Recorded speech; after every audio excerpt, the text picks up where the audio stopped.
2위와 4위입니다. 이 얘기는 조국 장관, 밑에 얘기는 윤석열 총장의 얘기인데요. 이제 하나하나 짚어보도록 하겠습니다. 검찰 개혁을 명분으로 조국 장관을 임명한 청와대가 오늘 다시 한번 조국의 시간을 강조했습니다. 같이 한번 들어보시죠. 이제 남은 과제는 권력기관의 정치적 중립을 보장하고 국민의 기관으로 위상을 확고히 하는 것을 정권의 선의에만 맡기지 않고 법제도적으로 완성하는 일입니다. 그 의지가 좌초되어서는 안 된다고 생각합니다. 이렇게 검찰은 검찰 일, 또 장관은 장관 일을 하는 게 오히려 대한민국 민주주의가 얼마나 발전했는지를 보여줄 수 있는 상징성이 된다고도 생각이 들어요. 그래서 이제부터는 이 조국 장관에게 주어진 시간은 시작이 됐고 흘러가기 시작했습니다. 어제 대통령, 오늘 청와대 대변인까지 장관은 장관 일 하면 되고 검찰은 검찰 일 하면 된다라고 했는데 많은 분들이 제 주변에서도 물어보시더라고요. 정태현 변호사님. 검사 출신이시니까. 그렇습니다. 조국 장관이 검찰 개혁의 동력이 지금 있습니까? 검찰 개혁에서 상당히 부담을 느낄 수밖에 없고요. 실제로 이제 수사를 하는 검사들도 부담을 느낄 수밖에 없는 거죠. 근데 문제는 지금 이 조국 이제 장관이 그 전부터 해왔던 이야기가 인사권을 마음껏 발휘해서 뭔가 검찰 개혁을 하겠다 이렇게 얘기를 하고 있는데 제가 볼 때는 굉장히 위험한 발상입니다. 왜 그런가 하면 사실 검찰의 정치적 중립이 문제가 되는 것은 그 인사권을 통해서 그 정권에 충성을 바치는 그런 조직으로 만든 것이 문제거든요. 따라서 예전부터 나온 그 검찰 정치적 중립의 방안 중에 하나가 그 검찰 인사권을 제3의 중립적인 기관에 맡기자 이런 얘기가 수없이 나왔거든요. 근데 지금 조국 장관은 첫 일성이 인사권을 발휘해가지고 검찰 개혁하겠다 하는데 결국 그렇게 되면 자기의 말을 잘 듣거나 자기의 뜻을 같이 하는 사람들은 중용을 하게 되고 그에 반대하는 사람들은 좌철시킨다는 거거든요. 그거는 조금 전에 대통령께서 말씀하신 법과 제도에 의한 검찰 개혁이 아니라 사람에 의한 그 조직 변화가 될 수밖에 없는 것이고 그런 점에서 조국 장관이 인사권을 통해서 검찰 개혁을 하겠다는 것은 상당히 조심스럽게 추진해 나가야 되는 겁니다. 더더군다나 뭐 그럴 일은 없겠지만 만약에 이 조국 장관이 자기 수사를 하고 있는 그런 사람들을 전부 다 한직으로 돌린다고 한다면 이게 수사가 되겠습니까? 알겠습니다. 자, 조국 장관은 검찰 수사의 피의자임과 동시에 검찰의 인사권을 가진 법무부의 수장입니다. 조국 장관 역시 취임 후에 가장 먼저 언급한 것도 바로 인사권이었습니다. 검찰은 수사를 하고 법무부는 법무부의 일을 하면 됩니다. 법무부의 검찰에 대한 적절한 인사권 행사, 검찰개혁의 법제화, 국민 인권 보호를 위한 수사 통제 등 검찰에 대한 법무부의 감독 기능을 실질화해야 한다고 생각합니다. 자, 저희 제목 그대로예요. 장관 되자마자 인사권을 썼습니다. 조수진 부장. 네. 화면 보시면 뭐 이 얘기도 해볼 테지만 먼저 원포인트 인사를 오늘 이종근 2차장 검사를 본인 주변으로 앉혔습니다. 네. 우선 어제 조국 법무부 장관이 취임식에서 인사권 행사에 대해서 발언을 했습니다. 그래서 어떤 법무부 장관이 된 것은 강력한 인사권을 갖고 문재인 정부를 뒷받침하는 검찰을 만들겠다 이런 구상 아닌가 이렇게 분석이 나왔었거든요. 그런데 이 취임식 바로 다음 날 원포인트 인사가 이루어졌습니다. 박상기 장관 시절에 장관 정책보좌관이었던 이종근 인천지검 2차장 검사를 오늘 법무부 장관실에 데려왔습니다. 더 흥미로운 건요. 법무부에서 직책은 정해진 바가 없다 이렇게까지 브리핑을 했어요. 그러니까 사람을 보고 자리는 만들어 나가는 거다 이런 얘기입니다. 그리고 더 흥미로운 것은 8월 1일 날에 검사들 인사가 있었습니다. 8월 1일 날 그런데 정책보좌관, 장관의 정책보좌관이 미리 임명이 됐습니다. 저희 얘기는 조국 장관은 흔들리지 않고 무조건 장관이 된다. 이렇게밖에 해석할 수 없는 인사입니다. 왜냐하면 이 조두현 신임 장관정책보좌관 같은 경우에는 8월 6일부터 근무를 해오고 있는데 조국 장관과 일종의 코드가 맞는 코드 인사다. 이런 분석이 나와요. 이 조두현 부장관 같은 경우에는 연수원 33기 서울대 총학생회장 출신인데 국가보안법 혐의로 대법원에서 유죄가 확정되고 사면복권을 받았습니다. 바로 이 점도 조국 장관과 참 공교롭게 같다. 그래서 어떤 그런 점이 장관 정책보좌관으로 8월 1일 날 미리 데려간 요인이 아니겠느냐 이런 분석이 나옵니다. 인사권을 쓴다는 어제 말의 허언은 아니었네요. 그런데 지금 인사권 카드 말고도 장혜철 평론가님, 조국 장관이 쓰려고 하는 카드가 바로 특수부를 축소하는 건데 이거에 대해서도 검찰의 반발이 좀 만만치 않잖아요. 네, 반발이 만만치 않을 수밖에 없고요. 청문회 과정에서 금태섭 의원이 특수부 줄여야 되지 않느냐, 대폭 줄일 필요가 있다 질의를 했고 조국 장관도 당시에 매우 동의를 한 바가 있습니다. 그런데 공교롭게도 지금의 검찰, 사실 중앙지검 1차장, 2차장, 3차장을 모두 특수통으로 앉히는 전례 없는 인사를 했는데 이 인사를 누가 했습니까? 문재인 대통령이 했고 그 당시 민정수석이 지금 조국 장관이었습니다. 명분이 없는 거예요. 본인들이 이 특수부의 권한을 대폭 늘려줬고 이제 와서 다시 특수부를 축소한다에 대해서 국민들을 설득할 만한 명분을 만들기가 참 쉽지 않다는 점, 그리고 시기도 있겠죠. 지금 윤석열 사단이라 불리는 특수통 검사들과 특수부가 일괄적으로 조국 장관 가족에 대한 수사를 진행하고 있습니다. 이런 민감한 시기에 만약 다른 이유를 들어서 특수부를 축소하게 된다면 국민들은 어떻게 바라보겠습니까? 이걸 대의 명분 때문이라고 바라볼까요? 아니면 가족에 대한 수사를 하지 말라는 뜻으로 바라보게 될까요? 그렇기 때문에 아무리 특수부를 줄이고 싶어도 앞선 명분 그리고 지금의 시기 두 가지 이유 때문에 조국 장관이 쉽사리 이 특수부 체제를 건드리기는 좀 어려워 보입니다.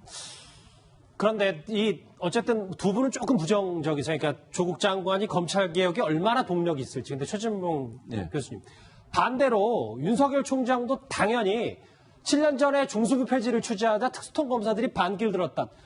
뭐 이런 얘기를 포함해서 본인이 이 검란에 대해서도 할 수 있다는 자신감이 윤석열 총장한테 분명히 있는 것 같더라고요. 있는 것 같아요. 그러니까 윤석열 총장이 지금 하는 행동을 보면 충분히 그럴 수 있다고 저는 봅니다. 그러니까 2012년 날 한상대 당시 검찰총장이 중수부 폐지를 추진한다고 본인이 퇴진을 했어요, 결국. 그리고 그 당시에 특수통 검사들, 그 당시 윤석열 총장은 평검사였습니다만 최동욱, 최재경 이런 부장검사들, 대검 간부들이 사표를 냈는데 그분들은 다시 또 돌아왔어요. 예. 그러니까 중수부 폐지를 추진하던 분들이 추진하던 대검 검찰총장은 물러나고 다른 분들로 들어온 걸 보면 결국은 검란에서 이겼다고 볼 수 있는 거 아니겠어요? 그리고 그 당시에 지금 윤석열 총장이 공보 업무 역할을 할 정도로 대표적으로 특수통에서 가장 잔뼈가 굵었고 지금도 거의 모든 사람들 특수통으로 채우면서 본인이 하고 싶은 일들을 하는 상황 아니겠습니까?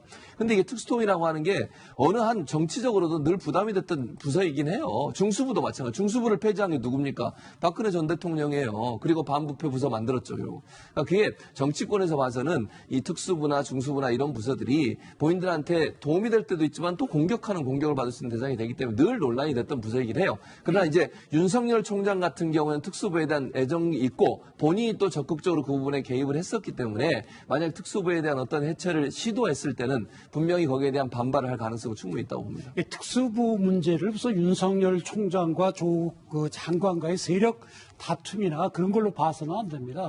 특수부가 필요한 이유는 일반 경찰이 못하는 그런 특수한 분야가 있습니다. 소위 거학들이죠. 정치인이나 아니면은 최첨단 그런 범죄라든지 재벌에 대한 수사 같은 거는 아무래도 전문적인 검사들이 필요하고 또 일반 검사들은 사법경찰관들이 송치한 사건 처리에 바쁩니다. 특수부 검사는 그런 범죄를 찾아내는 게 임무거든요. 그렇기 때문에 국가 발전을 위해서는 반드시 필요한 거예요. 특수수사고 일본의 경우에도 동경지검 특수부가 상당히 많은 일을 해왔고 외국도 마찬가지입니다. 그런데 우리의 경우에 말씀 그래서 죄송한데 근데 조국 장관은 이거를 줄인다고 하고 있잖아요. 그러니까요. 어떤 의도에 줄이는지 모르겠지만 특수부를 줄일지 말지는 어떤 세력 다툼으로 보아서는 안 되고 과연 우리 국가 발전, 우리 국가 전체의 정의를 세우기 위해서 과연 이런 길이 필요한가 아닌가 그렇게 보고 신중하게 판단을 해야 되는 것이지. 아까 지금 최 교수님 말씀하신 대로 특수부라는 것은 불편한 겁니다. 거학을 척결하는 것이기 때문에 따라서 알겠습니다. 저거를 조국 장관의 자기 개인적인 취향에 따라서 해서는 결코 안 됩니다. 자, 우선요. 지금 서울중앙지검이 4차장 산하가 됐습니다. 처음에는 1, 2, 3차장이 있었는데요. 4차장까지 들었습니다. 그리고 서울중앙지검에 근무하는 검사 수는 270명으로 늘어났습니다. 전국 검사가 2,000명이라는 점을 감안하면 10분의 1 이상이 서울중앙지검에 몰려 있습니다. 또 상당수가 특수부가 됐습니다. 이것이 모두 다 조국 민정수석 때 벌어진 일입니다. 그렇다면 왜 그랬을까요? 전 정권, 전전 정권 수사하라고 했습니다. 적폐 수사요? 그렇습니다. 바로 적폐청산 수사를 위해서 특수부를 대폭 늘린 겁니다. 인원도 대폭 늘렸습니다. 그래놓고 이제는 현 여권에 대해서 수사가 들어온다니까 이거를 축소시킨다? 축소는 해야죠. 그러나 본인이 수사를 받고 있다고 해서 축소를 한다면 그 진정성을 누가 믿겠습니까? 그리고 또 한 가지는 2004년 5월의 일입니다. 제가 당시에 대검찰청 출입기자였기 때문에 지금도 아주 또렷이 기억나는 건요. 대선자금 수사로 인해서 검찰이 정말 박수를 받고 나서 대선자금 수사 종료 기자회견이 열린 직후였습니다. 그때 청와대 문희상 대통령 비서실장을 비롯해서 문재인 민정수석 등이 대검 중수부 폐지를 공론화했습니다. 그때 송광수 검찰총장은 들어가면서 출근길에 거학이 좋아할 일이다. 거학이 아니라 민간인에게 검찰 수사, 대검 중수부 수사가 어려움을 미친다면 그때 내 목을 먼저 쳐라. 아주 유명한 말을 남겼습니다. 그 자리에 윤석열 당시 대검 연구관이 있었습니다. 그때 이를 뚜렷하게 기억할 것으로 저는 봅니다. 조진 부장 하나 더 질문을 드릴게요. 왜냐하면 지금 이 윤석열 총장과 조국 장관의 이 강대강 대치를 예상한 분들이 참 많아서 오늘 경향신문 한 칼럼을 보니까 윤석열 총장을 만나고 온 한 사주는 그가 검찰총장 이상을 꿈꾸는 것 같다고 했다고 한다. 칼럼이니까 전원의 전원입니다. 자, 중요한 건 지금의 윤석열과 검찰에는 그런 막강한 힘이 있다는 점입니다. 이거에 동의를 하시는지 어떤 뉴스라고 파악을 하시는지가 궁금합니다. 자, 우선요. 이 칼럼을 보면서 저는 굉장한 기시감을 느꼈어요. 2003년 8월부터 2004년 5월까지 불법 대선자금 수사를 할 때 당시에 대검 중수부장 안대희에게 이 평가가 똑같이 붙었었습니다. 아하, 정치적이다. 네. 아니, 그것이 아니라요. 정치개혁이라는 어떤 큰 흐름을 이끌어냈거든요. 당시 수사가. 그래서 우리 여야의 판도, 여야의 돈선거를 완전히 없앴어요. 그러다 보면 정치개혁의 중심이 있었기 때문에 본인 스스로가 정치를 하고 싶을 것 아니냐. 이런 관측이 나왔고 실제로 정말 국민검사라고 호칭을 받았기 때문에 야, 저러면 대선 주자까지 갈 수 있겠는데? 이런 평가가 나왔습니다. 예. 그런데 지금 윤석열 검찰총장에 대해서 거의 비슷한 어떤 분석이 나오는 것 같습니다. 그러니까 수사를 이번 건에 대해서 수사를 잘하면 여든 야든 자연스럽게 대선 후보로 모실 수도 있는 것 아니냐. 이런 분석이 저는 타당하다고 봅니다. 아하, 근데 정태현 변호사님. 모르겠어요. 이런 일각의 분석들에 대해서 본인도 의식을 윤석열 총장이 하는지는 모르겠지만 어제 구내식당에서 이제 검찰 관계자들과 밥을 먹었다고 해요, 윤석열 총장이. 근데 전원에 따르면 나를 검찰주의자라고 평가하지만 기본적으로 헌법주의자다. 그러니까 검사는 수사로 말하겠다 뭐 이런 뜻입니까? 그러니까 본인이 이제 그런 정치적인 생각을 가지고 있지 않다고 이제 얘기를 하는 건데 그 속마음은 본인만 알겠지만 예. 기본적으로 검찰총장의 검찰총장 외에 또 공직을 가지겠다고 생각하는 순간 그 사람의 그 결정은 왜곡될 수밖에 없는 겁니다. 그 검찰총장을 내세의 마지막 공직으로 하겠다는 생각이 있을 때 국민만 바라보고 수사 결정을 하고 지휘를 할 수 있는 것이지 다음에 뭘 하겠다고 생각한다면 그 생각 때문에 왜곡될 수밖에 없는 거거든요. 뭐 윤석열 총장이 그런 마음을 품고 있는지는 알 수는 없습니다만은 결국 역사가 증명해 줄 것이고 윤석열 총장은 이 총장직을 마지막으로 공직을 마치겠다. 이런 마음으로 검찰 수사를 지휘해야 될 걸로 보입니다. 일각에서 이제 검찰총장 이상의 것을 노리는 거 아니냐. 그게 뭐 분석이든 뭐 정치검찰 아니냐라는 비판에 대해서도 일단 윤석열 총장 이렇게 본인은 수사로 말한다. 정치에 관심 없다. 이렇게 얘기하고 있습니다. 자, 지금 조국 장관과 윤석열 총장의 전면전, 가타부타 참 말은 많지만 어찌됐건 윤석열 검찰의 수사 시계는 그대로 돌고 있습니다. 장혜찬 평론가님, 오늘 이 사모펀드 관련해서 투자사의 대표를 자택을 압수수색했습니다. 어떤 의미입니까? 그 이전에는 이 사모펀드 관련된 투자사 사무실은 이미 압수수색을 했습니다. 그러나 이 웰스 CNT의 최모 대표 자택까지 압수수색한 것은, 그리고 이 압수수색 영장이 법원에서 발부됐다는 것은 검찰의 사모펀드 관련 수사가 일단 상당 부분 진척이 되고 있다, 속도가 나고 있다, 이런 뜻으로 우리가 해석을 해도 될 것 같고요.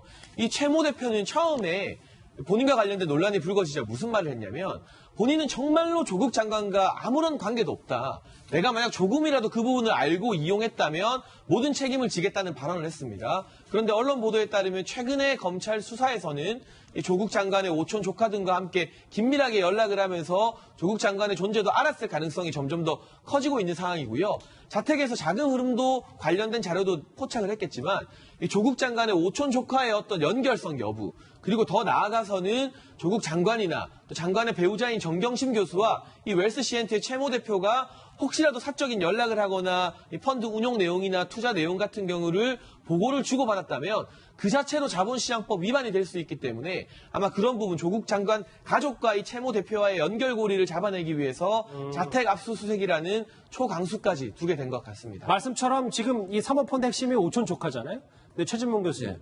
어제 저희가 했었던 정경심 교수가 1,400만 원, 7달 동안 매달 200만 원씩 받았던 이 고문료, 자문료에도 이 오촌 조카가 연루됐다는 의혹이 있는데 어느 정도까지 사실 확인이 된 건가요? 그러니까 지금 현재 뭐 보도된 내용을 보면 오촌 조카가 저 회사에, 그러니까 WFM이라고 하는 회사에 정겸신 교수를 소개했다는 거예요. 그러면 이제 그 조국, 뭐 이것도 이제 사실관계는 확인해봐야 된다고 저는 생각해요. 언론 보도가 나온 거니까. 그래서 정겸신 교수가 조국 지금 법무부 장관, 그 당시 민정수석이었겠죠. 그 아내다, 이것까지 얘기했다는 거예요. 근데 그 말은 보도의 취지는 제가 볼 때는 그것 때문에 정경심 교수를 고문으로 자문위원으로 앉힌 게 아니냐 이런 의혹인데 저거는 이제 실제 조사를 해보면 알겠죠. 그리고 정경심 교수가 실제 그럼 자문을 했는지 고문으로서 역할을 어느 정도 했는지 하는 부분을 살펴보면 될 거라고 저는 생각을 해요. 예. 저게 그냥 투자자 입장에서 투자를 하는 사람에 대한 예우 차원에서 돈을 주기 위해서 한 건지 아니면 정말 실제로 가서 자문을 하고 자문의 결과물이라든지 아니면 보고서나 뭐 이런 게 있지 않겠어요? 그런 부분들을 조사해서 정말 제대로 지급이 된 건지 아니면 그냥 투자자의 한 사람에 대한 예우 차원에서 한 건지 이런 부분들을 살펴봐야 하고 또 검찰 수사를 통해서 나올 것으로 생각이 듭니다. 알겠습니다.